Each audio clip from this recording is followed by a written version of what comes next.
on the backs of their unborn children. We don't allow it. We forbid it. We forbid it. We see it as immoral. And if you think about it, it really is. Because what we're doing is we are stealing future opportunity from our children. And people can say, that isn't right. But when you run the numbers, and everybody knows the numbers, it is right. CBO put out 2 weeks ago that we're going to have a $9.8 trillion deficit this decade, not counting last year. They also put out that 5.6 trillion of that 9.8 trillion is money that's going to be used to pay interest.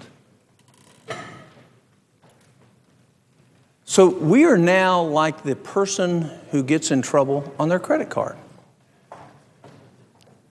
And the analogy doesn't just stop there, because what happens to the person with the credit card debt? The interest rate rises because you're not paying when you only pay the minimum. So we have now gotten to the point where the vast majority of our debt accumulation in the next 9 years is going to be associated with interest payments rather than defending the country, rather than refilling Social Security, the money that we've stolen out of there, rather than picking up the deficit that's in Medicare. We're going to spend that money to pay for interest. So it's a double whammy. It's money that we're paying that isn't helping anybody. It isn't helping anybody. I was nominated to be on the commission that President Obama issued an executive order for that has 6 of our Democratic colleagues in the House and Senate and 6 of us on the Republican side, and then 6 appointed by the President. And I've had multiple conversations with many of those people already. And quite frankly, they really are worried and scared for our country based on the numbers that we're seeing. So how is it that we would now start down a road ignoring the reality of what's in front of us? And let me describe what is in front of us. I want to talk about it from an international standpoint first, and then I want to talk about it from a domestic economy point first.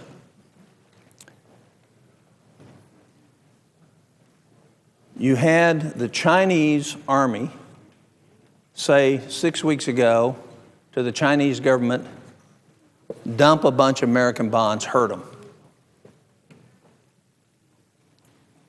You have the Chinese government who undervalues its currency, stealing our jobs, and we're borrowing money from them, and they now have an impact on our foreign policy. And all we have to do is talk about Iran. The sanctions we want to place on Iran, that are necessary to be placed on Iran to contain the threat of them developing nuclear weapons, are not available to us. And the reason they aren't available to us is because China and Russia have leverage over our debt. We don't have a clear, clean, crisp foreign policy because we've got this little IOU of $900 billion to China and $700 billion to Russia that we're worried might influence their handling of that and the consequences of it.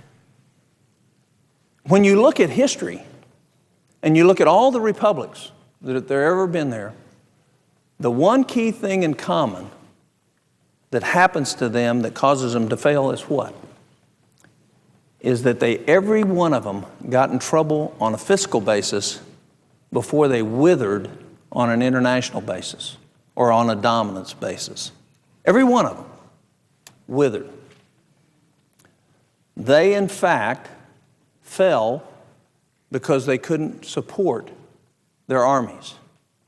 They couldn't support the networks that they put out and developed as a governing body. The question is will that happen to us?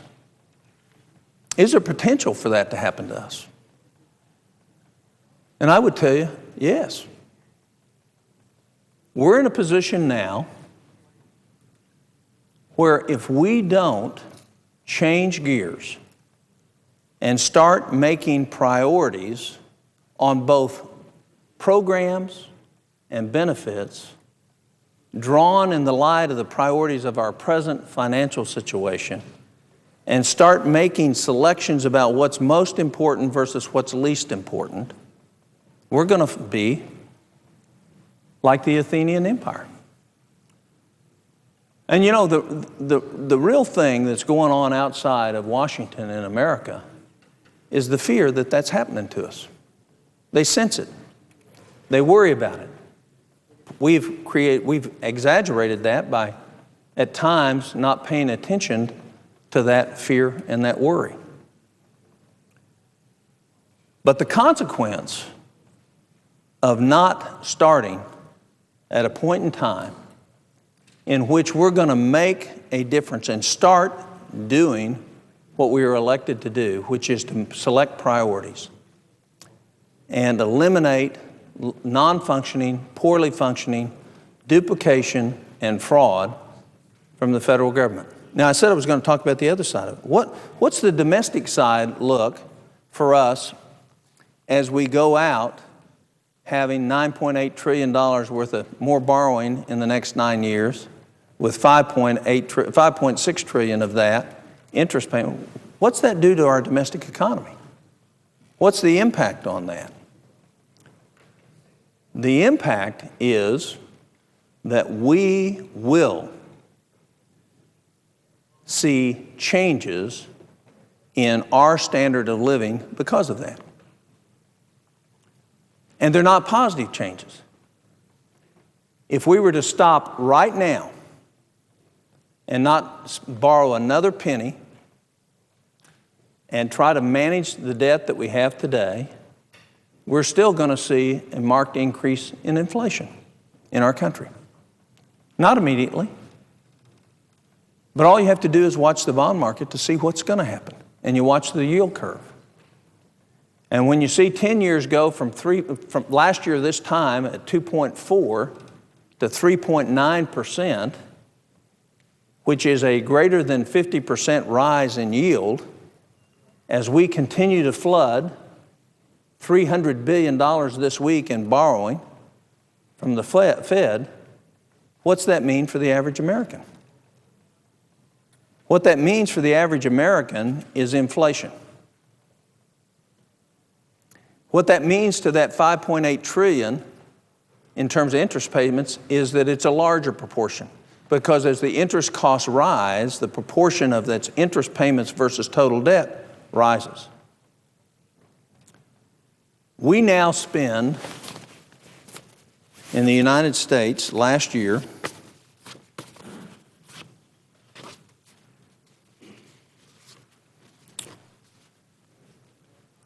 per household $38,980 of federal programs per household. Now, the median family income in America is $50,000. And the federal government is responsible for 80% of that as a ratio in terms of money we spend.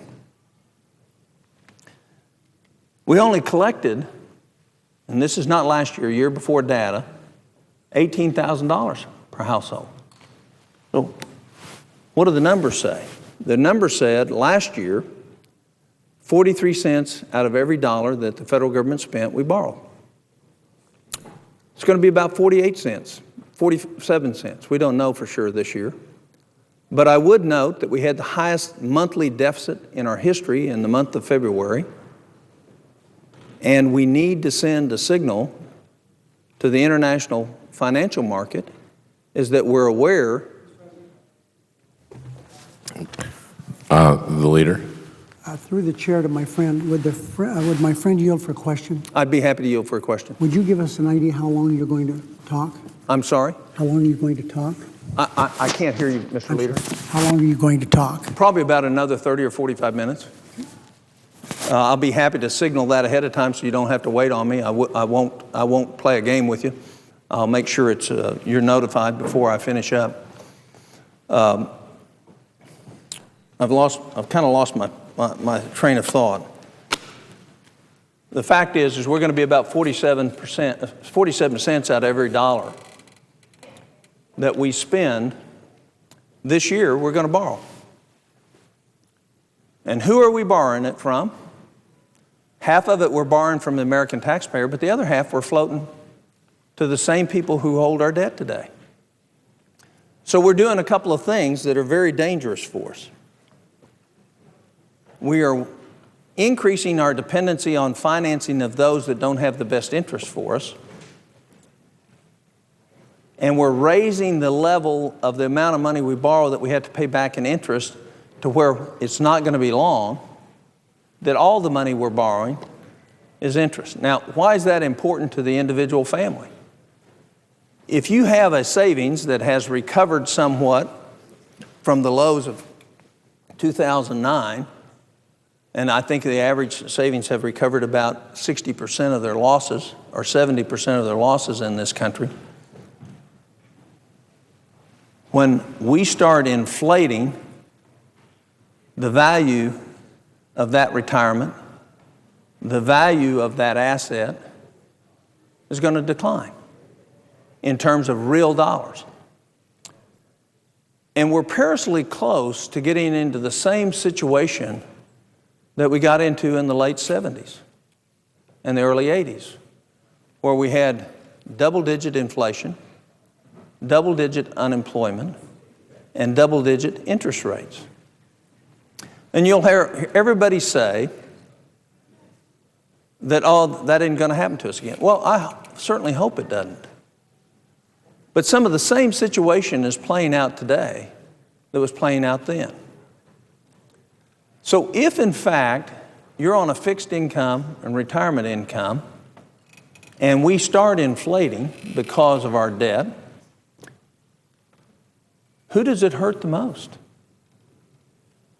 It hurts those individuals that are on a fixed income,